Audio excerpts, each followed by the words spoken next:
Hey, good evening, ladies and gentlemen, and welcome to the Airdrie City Council meeting for December 5th, 2016. If you haven't been to Chambers before, the doors that you came in through the front, we also have doors down the hallway. If there is an emergency, we normally would gather at the ATB, and our bathrooms are just down the hallway to the left. So we are at the minutes, and 4.1, Councillor Chapman, please.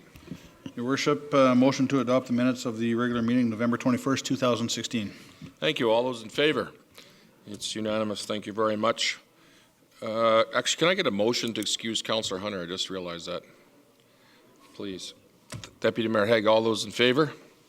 It's unanimous. Thank you very much. 4.2, we have, who wants to take this one for Councillor Hunter? Councillor Bellick?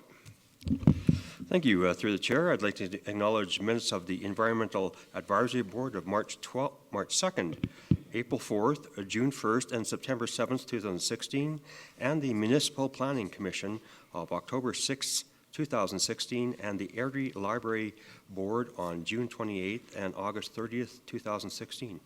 Excellent. And you stopped the noise in the hallway. I don't know what you did there, Councillor Bellick, but well done. All those in favor, please. It's unanimous. Thank you very much. We're at the consent agenda portion of the evening, so we have 5.1, which is the gates at the off-leash parks. We have Combative Sports Commission. 5.3, legal options, and that was coming back, legal opinions for Mrs. Main's comments from a month or so ago. Any that you'd like to see? I'd like to see myself, I just want to ask a question on 5.2, and I don't know whether we need to bring it back, Sharon, but I just want to ask when the survey would be going out, how soon we get the results from that survey. The citizen satisfaction survey actually goes out in January, and we should have the results by the end of February. Oh, so it's a quick turnaround time. Excellent. Thank you. I don't need to see that move then, please. Councillor Bellick? Yes, I have a question for 5.1. Okay, so do you want us to move? We can move that. And sorry, Councillor Coulson. I have a brief question about 5.3 as well. 5.1 and 5.3. Can I get a motion then, please, to move that to? We'll move that to 6 under appointments. Before appointments and presentations. Can I get that motion, please, Councillor Bellick? Yes, I'd like to move 5.2. Pardon me, 5.1 and 5.3. Yes. Perfect. Before public question period. Thank you. No, just before appointments and presentations. Ditto, yes. Yes, thank you. All those in favor? It's unanimous. Thank you very much. And can we receive 5.2 for information? Councillor Coulson, can I make that motion? Yep, a motion to receive item 5.2 for information. Thank you. All those in favor? It's unanimous. Thank you. All right, so we'll address 5.1 first. Ask Archie to come forward, please. And whenever you're ready, Councillor Bellick, please. Thank you. Archie, through the chair. Just one question. When there's a snow buildup, what is happening right now and in the future, will those gates close automatically, or will they be stuck open by excessive snow around the posts? Excuse me, through the chair. The gates have self-closers on them and latches, and the reason why we put the latches on was because there was a problem with snow buildup from time to time. Staff do get around when they do the pathways, which is pretty much daily when there's snowstorms, and the gates at the off-leash areas are one of the areas that they hand clean, so we certainly do our best to make sure those are clean so that they will close readily. But all of the gates, although they all have spring closures on them, they all have those butterfly latches so that if you give it a little shove, it will latch positively. Great. Okay, thank you. Excellent. Any further questions for Archie? Okay, there being none, thank you, Archie. Thank you very much. We're on 5.3, and Councillor Coulson, whenever you're ready. Thank you, Your Worship. Through the chair, I'd just like to ask, and I think it would be, oh yeah, there she goes, Sharon. Sharon's moving over there, yeah. Just in regards to the cost of the legal opinion, $2,362.78. Were those legal opinions beyond the scope of the ability for the city's legislative services team to answer on their own? I realize that it was a direction of council to obtain outside legal opinion, but I'm just curious If I may, Your Worship, yes, Legislative Services could have answered those questions for City Council. Okay, thank you. Okay, any further questions for Sharon? I think you're good, Sharon. Thank you. Okay, we're moving on to appointments and presentations. Introductions, Deputy Mayor Haig, please. Thank you, Worship. I'd like to ask. Oh, I apologize. Can I get a motion? Yes, Councillor Burley to receive that for those. Receive 5.1 and 5.3 for information. Thank you very much. All those in favor? It's unanimous. Thank you. Deputy Mayor Haig, whenever you're ready. Okay, thank you. And I see Michelle's got her gang at the back. If she could come up and give us her report, please.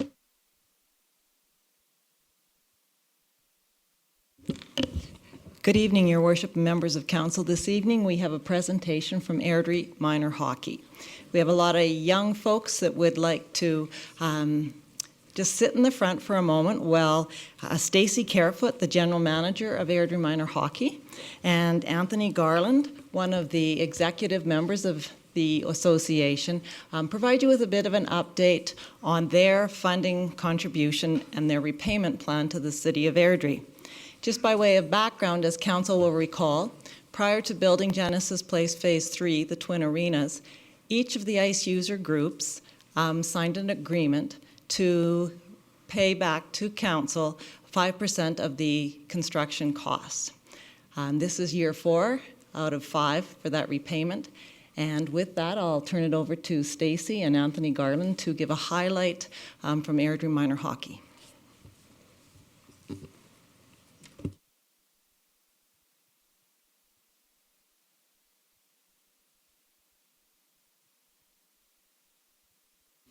Good evening, Your Worship and members of Council. Thank you for having us here today. I'd just like to introduce Cindy Kunitz as well. She's not on the agenda, but she's a long-standing employee of Airdrie Minor Hockey. Also with us this evening are the members of the Adam Tier 1 team, coached by Coach Billahog. And we just would like to thank them for being super quiet while you guys were working on your business.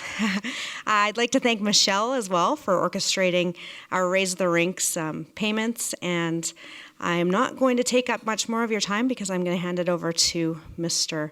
Anthony Garland.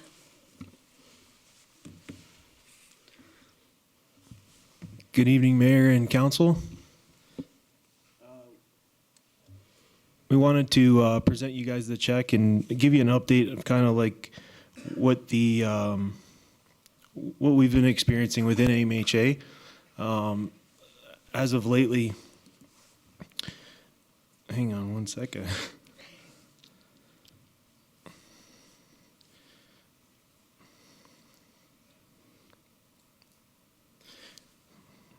I put a note together here. Thanks for allowing us to give you an update on AMHA. After the opening of the 2 new ice surfaces, we were able to provide our teams with practice slots that are closer to Hockey Canada's development model recommendations, which are 2 practices per week for travel teams. Just this past season, we were able to recognize the results of this and that our travel teams became stronger and more competitive with our neighboring communities. As AMHA continues to grow, it will no longer be possible to continue to meet the development model without capping our numbers, and are looking to you guys to once again help us solve the issue we are already facing with our impending ice crunch. As of currently, just looking at the population numbers, I just perused through it this afternoon, and with 7,500 families in Airdrie, what it looks like, we represent about 20% of those households. So I think it's something, and we're only talking about hockey here. You know, when we start looking at these other sports within the community, I think it's important for us to review that going forward. Some of the stats with the details. So with our current number of players in the lower division, in the next few years, we will see a huge problem arising to ice these players as the large groups move to the higher divisions. So our younger kids moving up through these divisions, going from Atom to Pee Wee to Bantam and Midget, we're going to quickly run out of ice. We currently book 3 hours per week. Total numbers of members this season is 1,497. 3 hours, sorry, that's 3 hours a week outside of Airdrie? Yeah. So we're currently booking. Sorry, young lady, you need to turn your microphone on for everybody to hear you. I did. There you go. Thank you. Sorry, Anthony, we're booking 3 hours of out-of-town ice per week. We actually are using, Cindy? 170 hours inside the city of Airdrie, 3 hours outside. So we're using absolutely every second of ice the city of Airdrie will allow us to use, plus we're purchasing 3 hours of ice outside of the city of Airdrie right now. Okay. There you go. The total number of members this season is 1,497, or 80 teams. We've moved our Timbit practices, our initiation hockey. We moved the games to Fridays, Saturdays, and Sundays because we don't have the ice for Monday through Thursday. And we have shortened the game times for Novice City from 1.5 hours to an hour. We have shortened game times for Pee Wee, Bantam, and Midget City as well, from 2 hours to an hour and a half. We currently have a very large number of teams in the Timbit, Novice, and Atom divisions. That's where we're seeing the bulk of our membership. When you look at the number 1497, 1,000 of them are in the first half of hockey. So we're getting ready to have a big flow of kids through that second half of hockey. And we're pinched as it is right now. This, I believe, if I'm not mistaken, we, in Novice this year, we had to cap our registration as it is right now. And that's only going to compound over the next year when we have new registration and as the city continues to grow. So just looking at it, it's something for you guys to be aware of. Are there any questions? I don't know. Do we have any questions from council? Yes, Councillor Coulson. Before you do that, so what's the name of your team, guys? You're the Airdrie who? Lightning. You're the Lightning. Okay. Do me a favor and sit in front of here and look back that way so you can see yourself on camera later on, okay? Because we're video streaming live and no one can see a handsome group, you know? Mom and Dad, you're okay with that, right? Yeah. Okay, good. So there's the camera up there with the blue light, okay? Just you have to remember to keep your jerseys on. So we have a question from Councillor Coulson, please. Thank you, Your Worship. I'm just curious, that outside ice that you're booking, predominantly where are you booking it from? Is it one facility or is it spread out? It's neighboring facilities, so Bicycle, Crossfield. We are, that is within Airdrie Minor Hockey. There are teams that are going to Cremona, Olds, Bowden, Innisfail for ice to book exhibition games or makeup games that we can accommodate inside the city of Airdrie right now. We have probably 20 makeup games that TBA games that right now we can't book because there is no ice. So how many teams do you have? 80. 80 teams. Okay, thank you. Thank you. I believe when Murray and I was, there was under 50, right, Cindy? Would have been under 50 going way back when, right? Can't even remember. When I started, there was 26 teams. Yeah. No, you were like my mother there for a long time. So, Sister, that would be Sister, Your Worship. Stacy, please. I know what she wants me to say, but I'm not going to say it. So, thank you for the presentation. Obviously, we got pressures across the city. We're running out of room in a pool. We've got obviously a library we need to build. There's a number of things coming up. So, I think we have to, this is the first I've heard of the real crunch. When I was on the board, I remember talking to some call and whatever and saying, why aren't we changing the schedule? So extending the season a little bit, maybe starting a little bit earlier so that we can fit more teams in that way. I just wonder if there's been any conversation with call around that. Is it something that they're interested in doing? Because it certainly would help. Because I mean, you know, you can shoot a cannon off in the arena lots of times after the end of February. And that's pretty unfair since it'd be nice to see some hockey going on after that. And I know we do have some hockey going on, but literally it kind of slows right down. So just be interested in have a response to that, please. We are definitely being creative and as creative as we possibly can be. We're also seeing a lot of outside service providers who are using up that ice. So from March until June, I can almost guarantee you won't be able to book an hour of ice in Airdrie. Just before we head out, we would like to have a check presentation. So we're hoping that you guys will allow us to present you with our check. And is that it? Seeing as how this is budget night, we'd accept the check Very gladly. timely. Just letting you know that right up front. Anyway, Anthony, if you could just forward that information to Michelle. Yeah, And then we absolutely. can get a hard copy of it as to some of the stats that you're facing, and so we can have a look, just so Yeah. we're planning for the future all the time. And Yeah. okay. Yeah, and I think the only one more thing I'd have to say is, a lot of these youngsters in front of you, they're going to be leaders one day in this community, and I think even some of their parents, most of their parents, all of us here in the community are using these services that the city's providing to us in some form or fashion, right? And as we grow as a community and we begin to change in technology and things happen within the schooling, we're starting to see more and more, even at their age. When we were kids, we did use the library quite a bit, right? And now if you asked any one of these youngsters, not a one of them have a library in their school, because it's all going to that new technology, right? So I think definitely look at that when you start saying, okay, this is where we need to grow here, is we need a new library. But where we're going to keep that 1915 Farmer's Almanac? How many of these kids going to go back and look for that, right? Maybe in the future it'll be on a tablet. Anthony, you should attend a library board meeting. I will. I guarantee you'll get a fairly firm response to your comments. Oh, I'm sure. Contrary opinion, possibly. Yeah. But no, I really appreciate it, and obviously we're thrilled. Airdrie Minor Hockey is one of my first loves in this community, and it's just awesome to see the growth, expansion. Parents, thank you for bringing the kids in here. We don't see a lot of kids in council, so we're thrilled to have you guys. Lightning Rock. So if you all want to stand up and council come around, we'll get a big group photo. And how much is the check for? You should be telling everybody, I think. Very proud of that. Oh, this is really exciting. $71,432.85.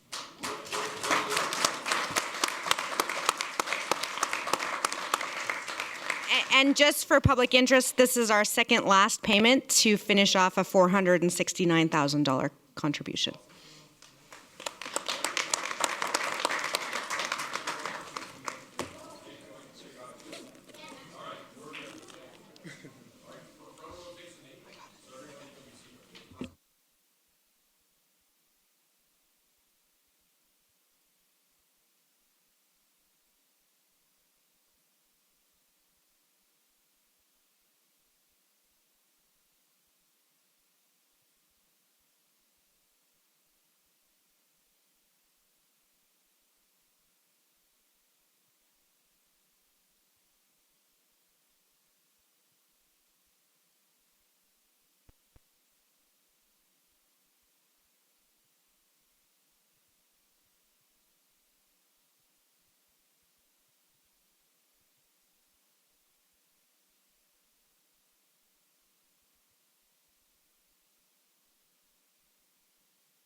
All right, well, that's not every day we get a check delivered at council chambers. That's pretty awesome, especially on budget day.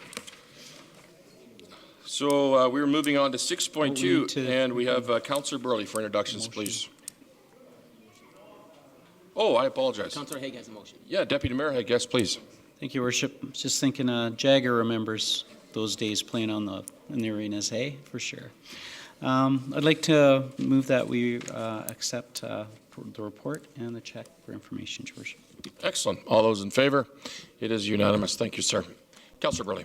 Thank you, Worship. Next up, we have Mr. and Mrs. Gunn coming forward with traffic concerns in the Luckstone community. Welcome.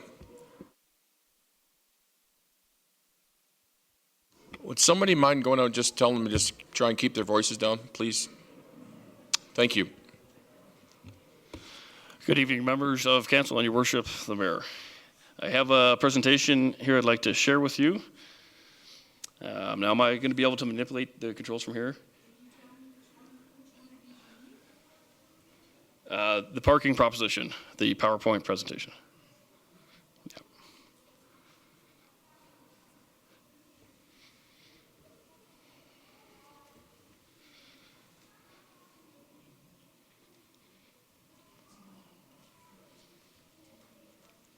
Sorry? No, if I could just manipulate the slides. Okay, thank you. Okay, again, good evening. Thank you. My name is Jason Gunn. I'm representing the residents of Luckstone Square. That's in Airdrie, the southwest quadrant, just north of Yankee Valley and east of 8th Street. I'm coming to you today to present you with this issue that we were having with the residents of the square, and it's in regards to parking on the corners. So I do have the slide up here. Key points I'll be going over is the map and proposed location, measurements, safety, the petition that was generated, snow removal, and the closing statement. So if you look to the screen, there's a map. The arrow is pointing north geographically. The square is where we are concerned with. So there is only one entrance and egress onto Luckstone Square from the boulevard. And within that particular area of housing, there's 53 single detached family dwellings and an additional 70 townhouse dwellings. Now, on average, if every house has 1.5 vehicles, this equates to 185 units moving through this area with one point of entry and exit. Okay, so geographic location, proposed parking, I'm proposing the no parking signs. So on the north corner of the square, on the entrance to the square, starting from the apex, just to the other apex of the corner. As well as on the south side of the square, again, from the apex of the corner to the entrance of the townhouse complex. And other issues that were addressed or concerned is we have a school pickup zone right where those arrows are indicated, and there tends to be cars parking there and the school bus having to stop in the middle of the boulevard. Okay, site measurements. So the road width, I've measured this myself and checked with Google Earth, is 9.14 meters, 30 feet in width. Average car width, mirror to mirror, leaving a few extra inches for passing, is 2.5 meters, 8.2 feet. 3 average cars is 7.5 meters, 24.6 feet, leaving 5.4 feet, not enough for 2 opposing cars to meet and pass by. And even less for large vehicles. This is supposed to be a video. I don't know if it's going to work. At any rate, this is a large truck trying to exit the square. You're there, Mr. Gunn. Just hit play. Oh, sorry.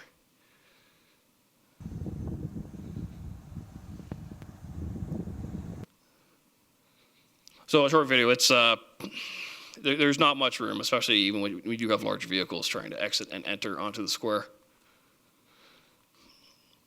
And here's a few pictures. This one is viewing from the east, looking east on the square, looking towards the boulevard. And this is from the boulevard looking west. And again, this is just a graphical depiction of the congestion and the cars that do park on the corners and make it difficult for the residents exiting and entering the square. So safety and residential aggravation. Parking currently obstructs a clear view of children when crossing the road, which is reiterated in some of the petition notes.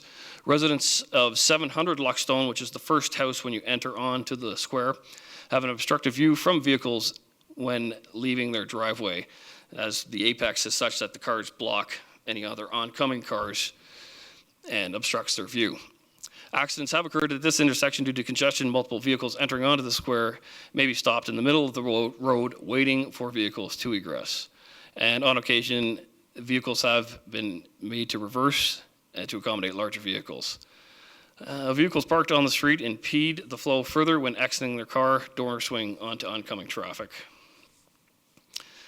So the petition was generated. It was just isolated to the residents of the square. And we set a goal of 40% the households on the square, and to this date we have generated and exceeded the initial goal and support on this. And below there is the website where the petition can be viewed. And some comments from the petition. I am new to the neighborhood and quite surprised at the number of cars parked on both sides of the square. It makes it very difficult to back out of this because of low visibility due to cars parked on both sides, which I had mentioned. It is unsafe in the winter. It is also unsafe for children in the neighborhood.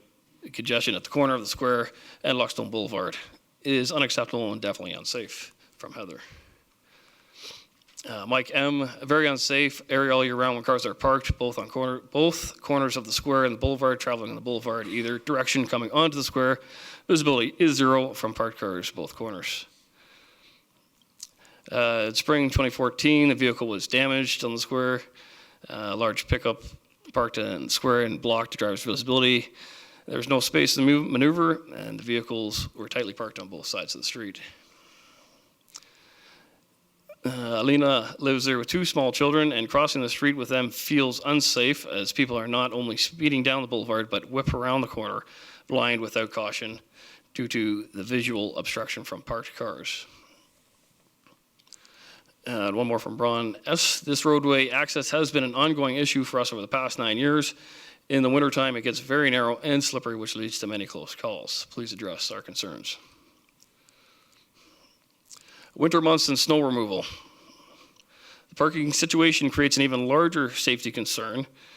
During the winter months, as mentioned before, the congestion is amplified due to the snow ruts created by the vehicles traveling down one single lane. That is created. City plows trap parked vehicles, which eventually an attempt is made by the owners to extract the vehicles, and they can be found on the streets with their shovels, which further impede the flow of traffic in and out of the square. These situations are unnecessary and add to the aggravation and loss of time. So in closing, Lockstone Square has only one point of entrance and egress for all those vehicles that I had mentioned earlier. Please review the petition and support for this matter. And again, we're requesting no parking signs on the north portion entranceway of Lockstone Square and the south portion. Please consider this request for safety of our children, the protection of residents' investments, and overall community support regarding this matter. Thank you for your time. Do you have any questions? Mr. Gunn, first of all, thanks. Obviously, a lot of work went into this. Really appreciate all your efforts on behalf of your community. It's just excellent to see. Councillor Burley, please. Thank you, Mr. Gunn. Through your worship, it looks like about 14 cars involved total, 7 on each side. Do we know roughly what they're parking there for? Are they visiting residents, or are they? What's your idea of what the Correct. parking So is? out of those 7 cars on either side, probably 4 or 5 of them are residents of the townhouse. The townhouse condominium there has 2 designated spots for every resident, and the majority of these cars that are being parked on the street belong to the residents of the condominium or community there. Thank you. Mr. Gunn, sorry, this question's to you, Lauren. We wouldn't do any snow removal unless it was a significant snow event, correct? That was off the main drag on the square. I'm just curious on that front. Your Worship and members of council, this is a local roadway. So unless there were unusual snow events that were impeding access, we would not normally be in that area with our snowplows. Sorry, that's what I thought. So have you sent this to TAC, our Traffic Advisory Committee? Yes, we have sent this to the Traffic Advisory Committee twice before, and they have both declined our request for this, and this is where we are now. Okay. So, Lauren, can you expand on the reasoning for the committee declining the request? Yeah, Your Worship and members of council, there's a couple things I can advise on behalf of the Traffic Advisory Committee. And probably one of the key ones is that in terms of the road geometry, the intersection geometry, the site distances in this location, this is a situation that occurs probably in dozens, if not even in the hundreds of intersections around Airdrie.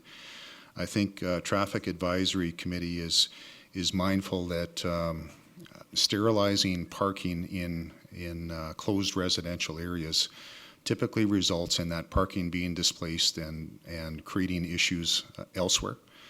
The other comment that came to mind as well is that if really and again, this is a closed residential street, that if in fact you open it up and make it easier to turn the corner at higher speeds, I'm not necessarily sure that that's a productive means of addressing this issue. I think that TAC's most recent involvement in reviewing this was in July of this year. And the advice, Traffic Advisory did turn down the request for creating the no parking zones.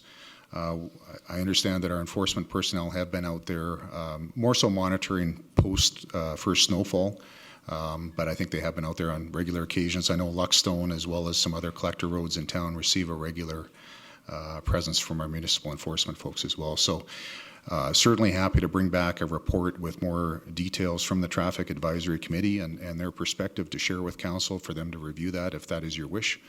But probably in a Coles Notes format, those are the considerations that TAC has looked at. Excellent. Thank you, Lauren. Councillor Coulson. Thank you, Worship.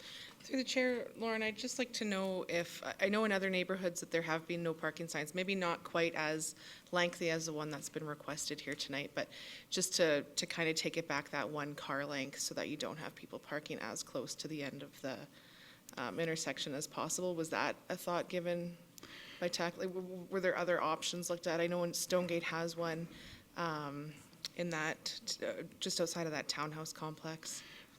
Through you, Your Worship, I believe I would believe that there's a limited number of those types of scenarios occurring. I think in Stonegate there was a specific no parking zone simply around the entrance of the a multifamily entrance because that was a divided collector roadway, and I think it was actually a 4-lane roadway in that particular area. Okay. Yeah. Thank you. And Lauren, just around the safety issue with the buses, I'm just thinking of in Stonegate, you often see them park beside parked cars, so there's no way that a car can get in between the two. But is that kind of standard practice throughout the community? Your Worship and Council, with respect to school bus pickup and drop-off points, those are determined by the respective school board. And certainly if there is a particular location that's brought to our attention, we'll convey that to for instance, Rocky View Schools. They will make their own evaluation and assessment of that. To some degree, having a school bus intruding onto the roadway and stopping traffic acts as a bit of a traffic calming measure in its own right. But in terms of the specific school bus safety and those assessments, we do pass that information on, and it is the respective school board that makes the determination of whether there's merit in moving that, or they're satisfied with location. In a number of cases, there simply are not better options for, unless they want to move the school bus location several blocks down. Okay, fair enough. Mr. Gunn, did you advise Rocky View Schools of your concerns? I don't know if it was Rocky View School Division or Calgary Catholic. You were talking about the bus on the main drag out front? Correct, yeah. I'm talking about the bus pickup on the boulevard. There's multiple stops on the boulevard. And yeah, I have not addressed or contacted the schools. I can certainly do that and see if there's another alternative. If I could just have a little rebuttal to his dispersion comment with the vehicles. The boulevard is plenty big enough to accommodate those vehicles. And as I said, the condominium apartment has 2 dedicated spots for these vehicles. I'm not talking about people just visiting for an hour or two. These are permanent residents here. I've observed these vehicles for one at least for the 5 years that I've lived here. And as far as people increasing their speed to turn around the corner because they don't see any vehicles, I think that's absurd. The other reason that TAC turned this down was they said that the roadway was sufficient enough to accommodate 4 vehicles. Clearly, it is not. And this is the reasons that I brought myself to council with these concerns, as well as the support from the community and the residents in that neighborhood. Excellent. Thank you, Mr. Gunn. So I'd like to read TAC's report, if someone wants to make that motion to get more information. I just have one more question, Your Worship. Yes, please, Councillor Burley. This is around the planning side, Lauren. With regards, it looks like there's 120 units in there. What is the cutoff point to have 2 accesses? I know there is, and I can't remember the number. Through your worship and the members of council, I believe it's 125 And this is at units. 123. Yeah, I think that's my understanding. Okay. Yeah, I would have to confirm, that's a bit on the spot, but going by recollection, I think it's similar for that and a single line water feed as well, yes. Councillor Coulson. I would just make that worship for you, your report. Yeah, that's really nice of you, Councillor Coulson. I would make that motion, your worship. Yeah. But, if you could bring back the TAC report so that council could understand it a little bit better. So, Mr. Gunn, you're going to leave a copy of your presentation for, we have a copy of that, Sharon, sorry, please? Absolutely. I've got paper copies as well, too, and you can have a copy of the PowerPoint. Yeah, Absolutely. we'd like to have them both. Councillor Burley. Can I just make a slight amendment to the motion? If Absolutely, it's okay with Councillor Coulson, to have it come back on the regular agenda, not the consent agenda? Yeah. Yeah, absolutely. If we could, please. Because I'd like the report presented. Yeah, no, that's fine. To answer your questions. Okay. Perfect. Everybody's clear? Any more conversation? Okay, all those in favor? It's unanimous. Thank you, Mr. Gunn. So it'll be coming back at a future date. I would think next, sorry, Lauren, put you on the spot. Your worship, members of council, I believe there's only one council meeting in January, but we'll certainly target for that one council meeting in January. Perfect. Yeah. Okay. Your Yes, Councillor Coulson. Just a quick comment through the chair that perhaps now that it is snowy and there may be some snowbanks on the side of the road now, that pictures sooner would be great for that report. Because we haven't seen it, unless TAC already has some winter photos. Your worship and members of council, actually, I know our municipal enforcement folks were doing some spot patrolling after the snowfall recently, and actually I think I reviewed some photos from December 1st, I believe it was, so that were showing some snow. Thank you. Thank you. Thank you, Lauren. Thank you, Mr. Gunn. Thank you. Much appreciate you coming in. We are at Councillor Burley, please.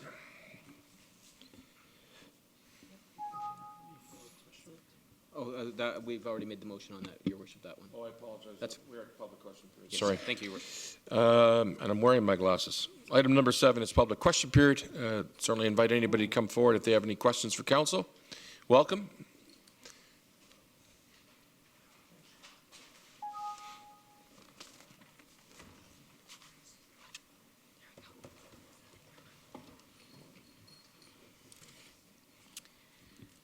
Good evening, Your Worship and council members. My name is Carrie Webster, and I am a mom and a member of the Airdrie Junior Forest Wardens. The council members saw us last month, and we're just here tonight to express our sincere appreciation for the efforts that you yourself, Mayor Brown, and other council members did to support our club of maintaining our space at the Agricultural Centre. I have never been so impressed and so proud to be part of a community that it took council members 4 days to get us an answer that we had been working quite some time to get an answer on our own efforts. So we so appreciate your support and your efforts at the support of our club that we wanted to make you, Mayor Brown, an honorary member of the Junior Forest Wardens. Wow, thank Airdrie you very much. Chapter. That's awesome. So with your permission, I'd like to send... I'd like to invite everybody up for another photograph if that works. Awesome. That works well. So I don't want to overstate it. I want to also thank the government of Alberta. So yes, I made the call, but it was them who had to act, and I really appreciate the deputy minister for getting it done right away. But obviously, when I phoned you, he said he would call you on Friday, and he did. Yeah. Right? So that's fantastic. So I'm really happy for you guys. Now you have a home forever. Yes. Until we take it over for the health center. But that's a whole other thing. Just kidding. We don't need to go. No, just we're not. What do we do? No. Yeah. What an honor. Thank you very, very much. That's really awesome. I'm worried. It's for Peter's though. Get up here, you guys. Yours. All right, you guys. Take it easy. Right? You know the drill.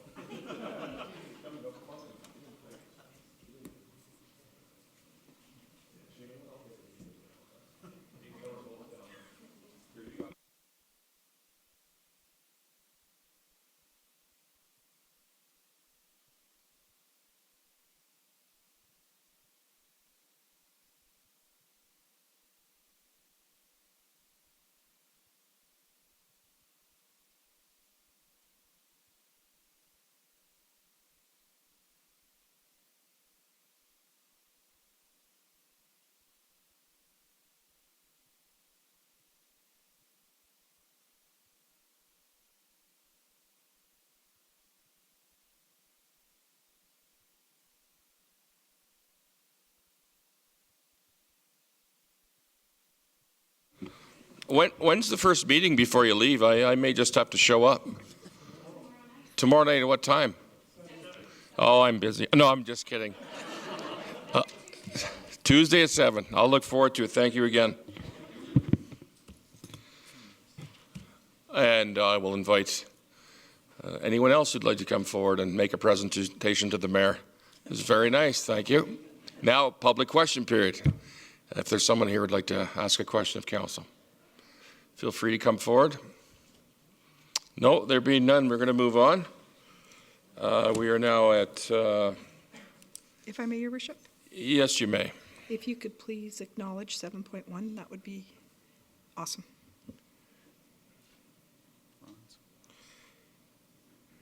Councillor Chapman, please. Your Worship, I'd like to acknowledge the questions and the answers provided from the, I guess, the written questions of the public question period of November the 7th, please. Excellent. Thank you. All those in favor? It's unanimous. We are at the public hearing portion, and we have item number 9, bylaws. And I think we're going to be inviting up Shannon and Lucy and Pelkey, the big three from finance. Is that fair? We're at 9.1A. Whenever you're ready, please.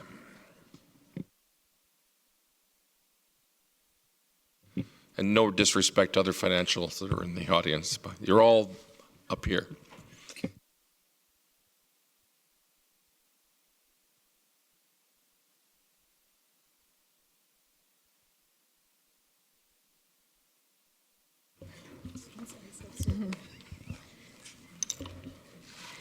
Good evening, Your Worship and members of council. I will be asking council to give 3 readings to the water and sewer bylaws tonight to amend the utility rates for 2017.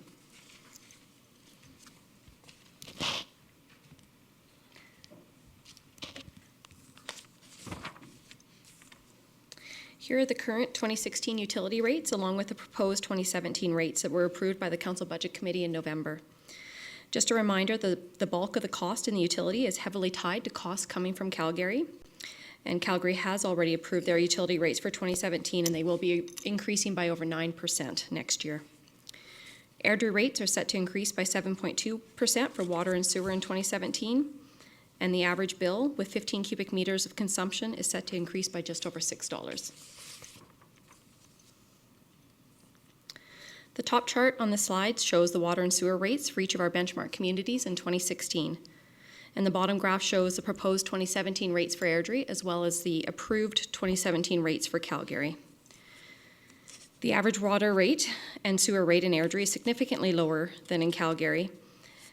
And the cost of these services for residents in Calgary will be increasing 2% more than Airdrie next year. I just wanted to provide a little more information on a couple items that were discussed during budget deliberations. The Budget Committee recommended the waste and recycling fees be amended in April upon the rollout of the curbside recycling program. The fee is expected to be about $7 per bill, and the bylaw amendment will be coming forward to Council in March. The billing cycle is currently a 28-day cycle or a 4-week period. This has been set in order to gain the maximum amount of efficiencies by breaking down the volume of billing. The utility department bills 1/4 or 25% of the city each week. By processing smaller batches on a weekly basis, this has allowed the department to maintain existing staffing levels and has evened out the workflow during the month. However, we do recognize this billing cycle may not be ideal for some residents, and we do have a monthly budget plan if they prefer to pay on a monthly cycle. And there will also be a full report detailing the billing cycle coming forward to Council in early 2017. On to the alternatives and recommendations. Choosing the first option would amend the water and sewer fees effective January 1st, 2017.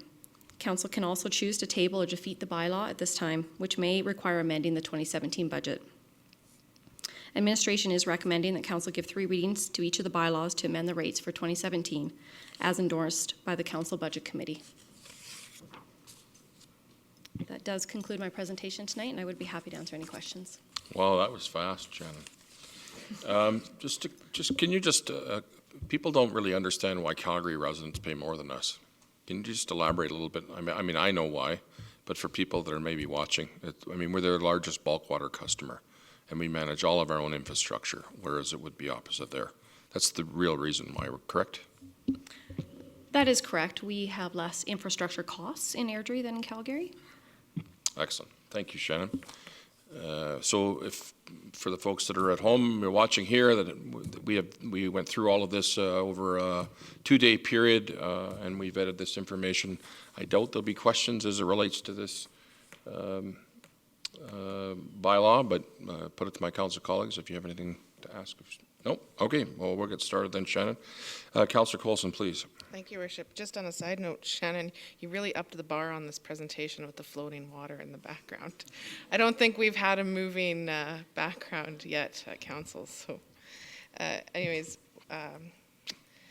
motion to approve first reading of bylaw B52, 2016. And are we doing this in 2 motions or in one, Sharon? Okay, we're just doing the, okay. So we're together? Together? Okay, first reading of bylaw B52, 2016 and B53, no? No, sorry. I'm looking for Glenn Archer. I'm totally fooled by this water floating in my screen now. Yes. Okay. They are. All right. Thank you. First reading, bylaw B52, 2016. Yeah, we've got water and sewer coming. All those in favor? It's unanimous. Thank you. Councillor Bellick. Second reading, Your Worship. Thank you. All those in favor? It's unanimous. Deputy Mayor Hague. Thank you, Worship. I'd like to request permission for third. Thank you. All those in favor? It's unanimous. And finally, Councillor Burley, please. Third reading of bylaw B52, 2016, Your Worship. Excellent. All those in favor? It's unanimous. Thank you. Now we're on to 9.1B, Amendment of Sewer Service Bylaw. Councillor Bellick, please. Thank you. Through the Worship, motion to accept bylaw number B53, 2016. Excellent. First reading. All those in favor? It's unanimous. Thank you. Deputy Mayor Hague. Move second reading, Your Worship. Thank you. All those in favor? It's unanimous. And Councillor Chapman, please. Your Worship, permission for third reading, please. Thank you, sir. All those in favor? It's unanimous. And finally, Councillor Coulson. Third reading of bylaw B53, 2016. Excellent. All those in favor? It's unanimous. Thank you very much. Thank you very much, Shannon. Item number 10, we're at the financial position. Does anybody need a break before we get started? Or are we good? Okay, we're good to go. 10.1. And introductions, Councillor Burley, please. Thank you, Worship. We have Lucy and her crew back up to do the 2017 to 2019 operating budget and the 2017-2026 capital budget. Whenever you're ready, ladies. Thank you. So good evening, Mayor Brown and members of council. Staff is here this evening to request endorsement of the 2017 operating and the capital budget. So just tonight brings us to that last stage of the 2017 budget process. So as councillors and through the council budget committee, deliberations have taken place for all aspects of that proposed budget, and a recommendation is coming forward from to the council forum tonight. The committee is recommending an overall operating budget for 2017 to be set at $130.3 million. So the operating budget is dealt with in 2 parts, and first being that operating fund. The committee is recommending $93.6 million to deal with city operations. There were a number of changes made by the committee over the course of deliberation. They're listed here on the right side of this chart, and they're also in the agenda report. The administration budget presented a gap in revenue of approximately $1.2 million. This gap, prior to considering the additional grant for 2017 for the health cooperative, and we had a few other adjustments to revenue and expense lines, before settling on a tax revenue increase at 0.63% or $310,320. So the resulting impact on our average residential taxpayer is estimated to be 86 cents per month. 2017 will see no increase to franchise fee rates. The recommended utility budget is $36 million. The utility rates to generate enough income to cover the expenses were prepared, and Shannon has presented that to you just prior to this presentation. Staff will come forward in April or in March-April timeframe, as Shannon has mentioned, in order to bring back a change for the curbside recycling. And just a final note on this stage, during deliberations, recycling in public facilities was endorsed by the committee, and the startup costs for that particular service has been funded through city reserves. The committee has put forth a capital budget of $37.5 million. Some changes were made by the committee to the administrative proposed, listed as you see up here on the screen and in the report again. Alternatives and implications. Council can choose to accept the recommendations of Council Budget Committee to approve the 2017 operating and capital budgets as presented. Approving the 2017 budget will allow administration to begin to implement the plans and the projects.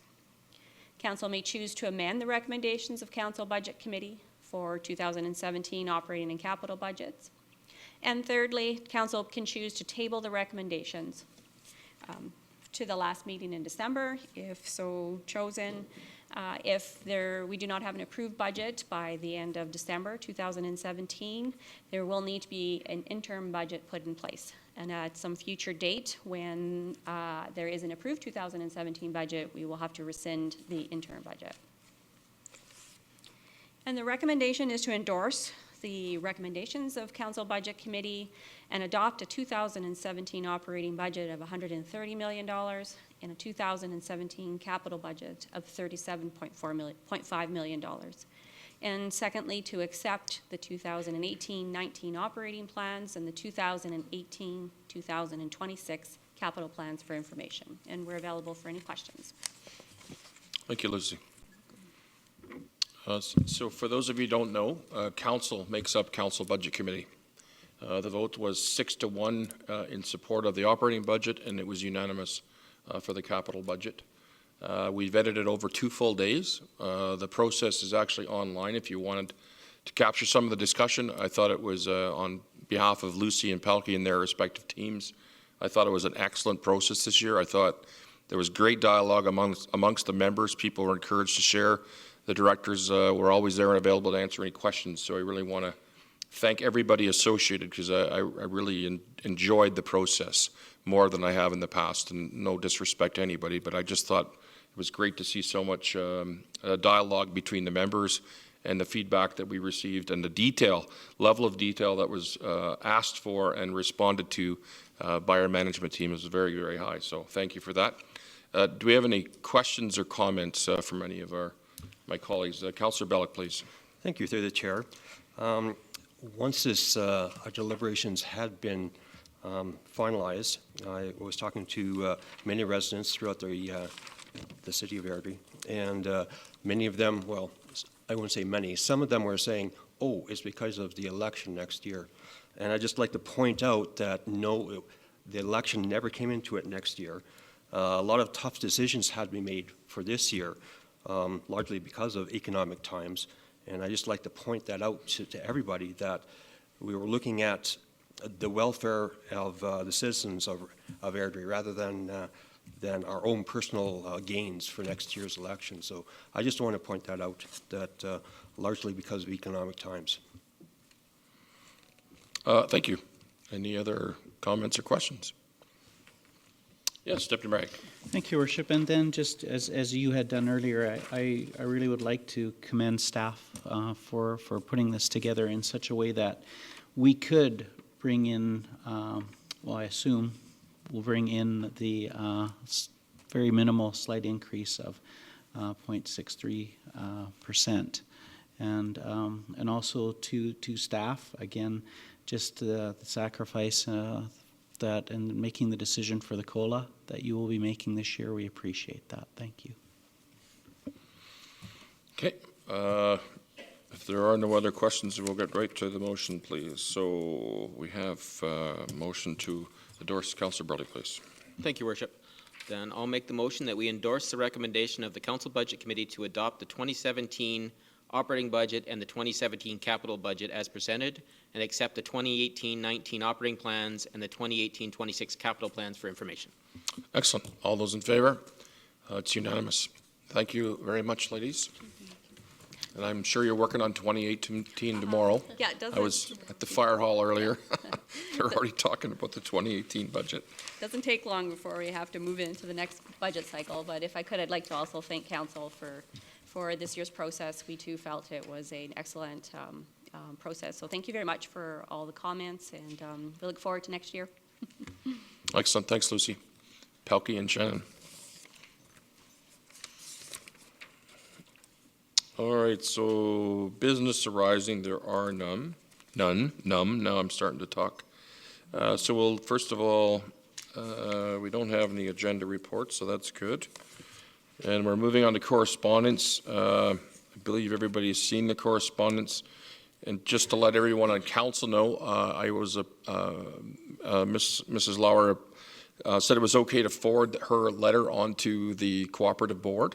So all members of the board have a copy of that letter. She's communicated with her by text and email, and she's on holidays now for I think 3 weeks, but said we would certainly connect and provide more information and address those concerns.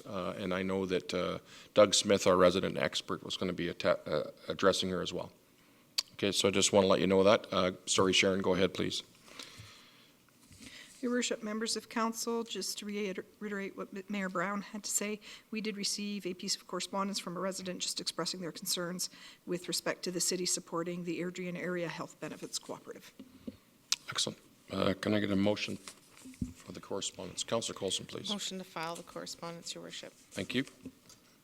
All those in favor? It's unanimous. Thank you.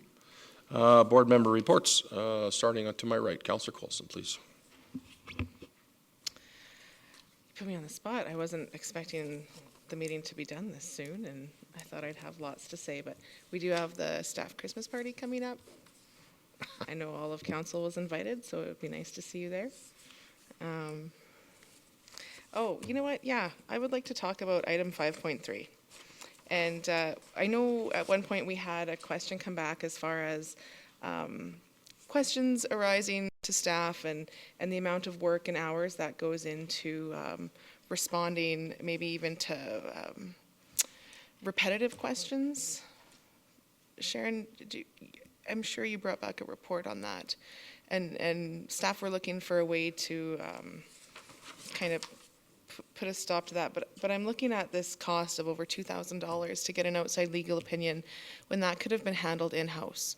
So I think that council, has the responsibility to maybe look a little deeper into this, and that are these kind of at-whim legal requests going to be something that we're going to continue to direct staff to answer if it can be handled in-house, and if we need maybe a more robust policy around how we're handling questions from the public. Obviously, we want everybody to have their answers, but at some point, it's costing residents money, and it's costing our staff time and resources that are taken away from other things. So you're covering a lot of stuff. Yeah. So as it relates to this, I guess I'll plead ignorance to when that motion came forward, and I can't recall because it was a few meetings ago. I thought if we had the capacity in-house that we would direct that way. I didn't realize it was a forced legal. But I think as far as that goes in the future, I think it's up to everyone if you want a legal opinion. If I came forward and I made a request, I would have to get that legal opinion for myself based on what I thought. So I was always under the impression that we would be able to answer it in-house if we could. But I don't recall the motion, and I can't remember the day that it came forward. But I believe that I'm certain that we all learned a little bit from that exercise, and we could certainly set something up. I know that administration, I won't speak for Paul, but he can elaborate. I understand that they've had a number of, one resident in particular, that they determined on their own that they will no longer be able to support their requests, but that's an administrative function. So Paul or Sharon, if you want to answer that question as it relates to what support you could or could not get from council. Through your worship, I guess I was about to make a comment that's related, but maybe not answering your question specifically. And just over the last number of months, given public question period and a number of things that have come forward, I have talked to some other communities and some of the processes they have in place. And one of them that became quite apparent is I think it is council's responsibility to make informed decisions or informed recommendations, and it's really staff's job to provide you with the information so that you can make informed decisions. There has been some instances, this may be one of them lately, where you're making a decision on the spot and maybe not getting the full scope, and that creates misunderstanding. So some communities, or many of them, on something like that would require something like a notice of motion, such that it would come back and you would get something in terms of a staff report. It's just something I was going to throw out. This just seemed like an opportune time. It relates to this, but maybe some other ones that have come forward to you. And it's certainly something I think, Sharon, we could contemplate with council in a procedural bylaw. Yeah. So, Your Worship, I would make that motion that staff come back. I, for one, do not like being put on the spot. I want to see what the options are. I want to see what the research is behind it. Sorry, so what's your motion then?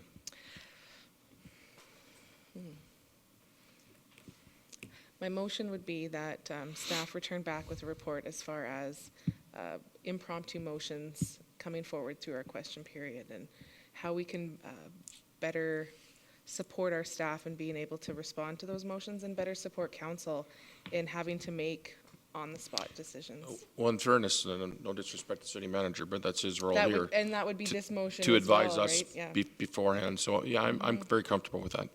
Yeah.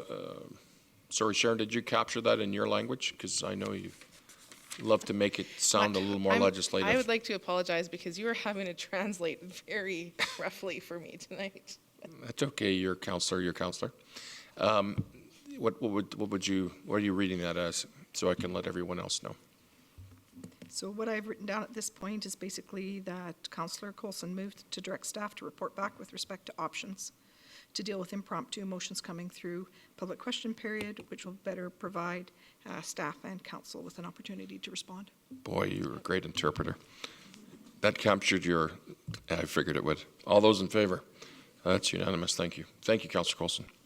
Councillor Burley. Just a couple things, Your Worship. One, I see we have a member of the Airdrie Parade and Fireworks Committee here.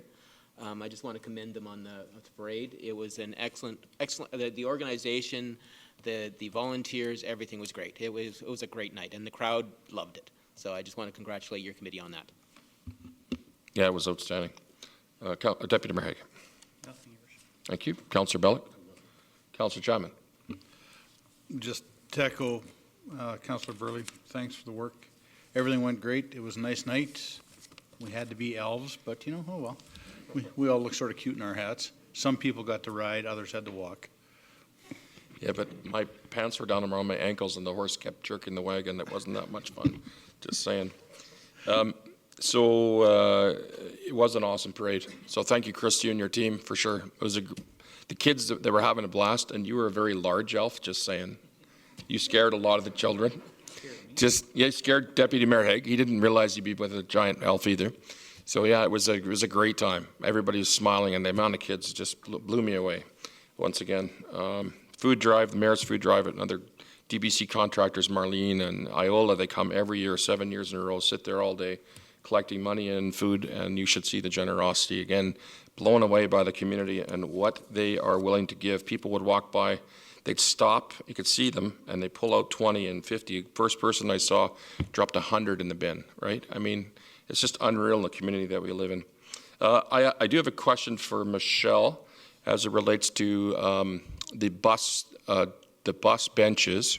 I've had a few businesses who I guess, and maybe you, I don't know if Chris wouldn't be here, but if you could bring it back to him. I guess we've canceled the contract with the existing service provider. I don't know who it was, but so I've had calls from two people. One of them has a lot of our bus benches, and they're worried they're not going to be able to get them again.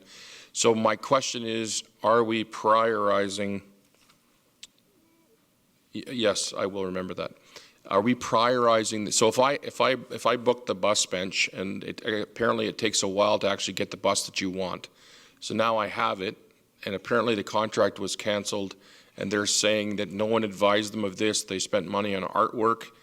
Now they're gone. Will the company that we are hiring through the RFP process, will they be prioritizing those people that had existing benches in the locations that they want?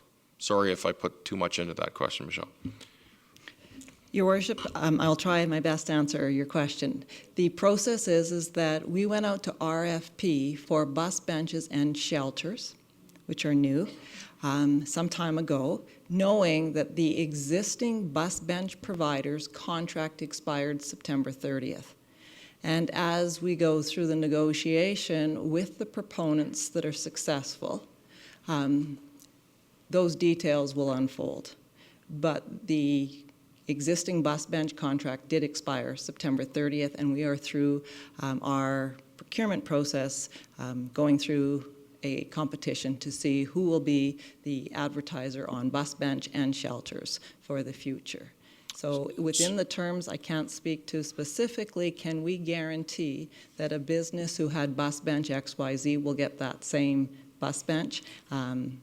Only if that was in the requirements under the RFP. So we will be working through those pieces.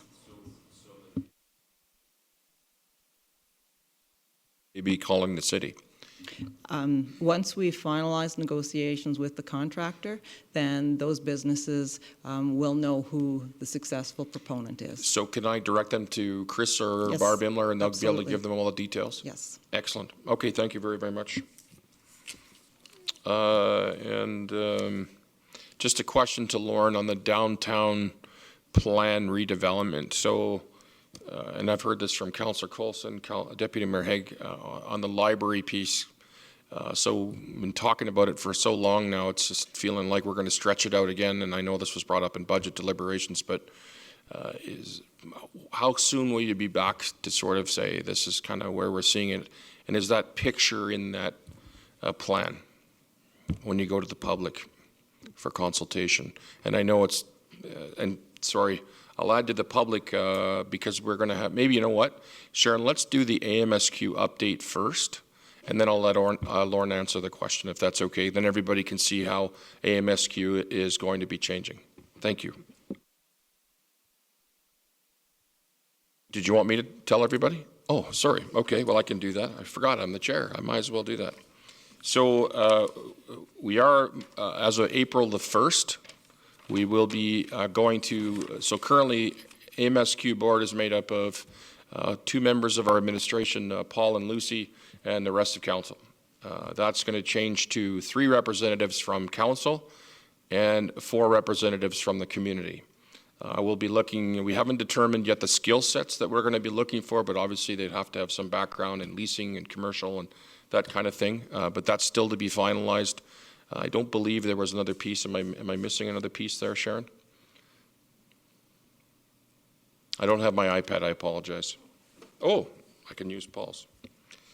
I dropped my iPad today and I broke the glass, unfortunately. So we confirmed the mandate and we agreed to amend the composition of the board as of April the 1st. So the shareholders, which are all members of council, will be meeting over the coming months to determine the skill sets. And once that's determined, I believe that the board composition will determine kind of what their future function is going to be as it relates to managing, operating, and moving forward with AMSQ. I don't believe I left anything out. Thank you for that, Paul. Much appreciated. Lauren, you've forgotten my question, but fire away anyway. Your worship and members of council, maybe if I understood the essence of the question, it was in relation to what degree Airdrie Main Street Square plans may enter into the public consultation. Is that essentially the question? Correct. Okay. Yes. And through your worship and to members of council, I guess ultimately The way I'm looking at this with our planning staff, and in fact, we've got a meeting set up with our planning staff tomorrow just to begin to put the layers of detail on that public consultation process. I think the real onus on that, I don't see our public consultation process as, pardon me, what I do see our public consultation process as is a blank sheet of paper to go out to the community, to businesses, for all interested parties to come and talk to us about what they see as the limits of the downtown, what they see as the strengths of the existing downtown, where they see the future of downtown evolving over time. I think the question about to what degree to the Airdrie Main Street Square plans factor into that, I think to a large degree that becomes what does Airdrie Main Street Square want to add into that consultation process. When our planning staff come back and report back to council to say, here's what we heard, again, I think we want to provide a balanced viewpoint of everything we heard across the community relative to the downtown. And I guess to some degree, I think it's Airdrie Main Street Square that needs to input as an equal participant into that overall consultation process, the information that they think is relevant to consider as part of planning, developing that overall balanced viewpoint. So certainly my perspective and my take into our planning and public consultation discussions is that is one component of a landowner base and in this case a public landowner base in the downtown, but that is by no means the only voice or landowner that we're going to hear from. So I certainly see the plans that and the work that Airdrie Main Street Square has done as again an input into the process, but an input like other landowner concerns and other public concerns into the process. So I do want to be very clear, and I've been talking to our planning staff about the importance of having a very objective input, balanced process that staff are committed to come back to council to say, when we ask the question, here's what we heard, and based on that, determine what will be our next steps. I think we had advised through your worship and council, the budget committee, that we've seen this as a two-stage process. One is simply capturing input from landowners and the public in the downtown, reporting back to council, and then that will shape whatever that work plan looks like for the update, if necessary, of the existing downtown plan. Sorry for the long-winded answer. No, that's fine. And the time frame to come back? You're figuring? Through your worship and the members of council, I believe our previous reporting to council indicated we would undertake consultations from approximately January through March. So I would see that as reporting back to council probably in that April, possibly May timeframe, but in those general timeframes. Excellent. Thanks, Lauren. Appreciate your answer. Councillor Coulson. Thank you, Worship. I just have a question through the chair in regards to our boards and committees, and if they will be included in some of the consultations or invites to the open houses that may take place. I know our Subdivision Development Appeal Board, more than likely our Municipal Planning Commission, our Library Board, our community members who are very aware of what's going on at the city, and part of that, a lot of those decision-making processes, I think, would offer a lot of input. And through your worship and to members of council, we haven't finalized what that public consultation program looks like. That's the layers of detail we're attempting administratively to put those layers in detail in place.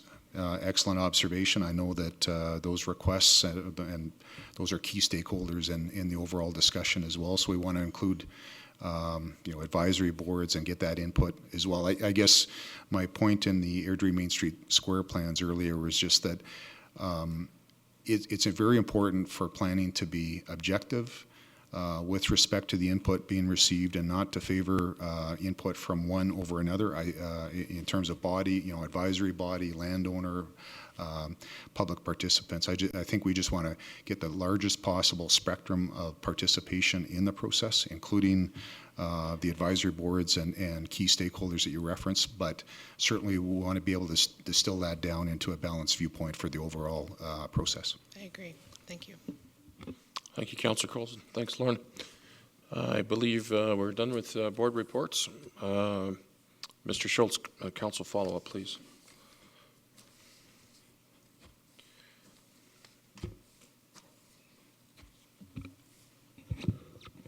Through your worship, the list is provided in your package. I believe we have one report coming back in December, and the rest will be in the first 2 months of the new year.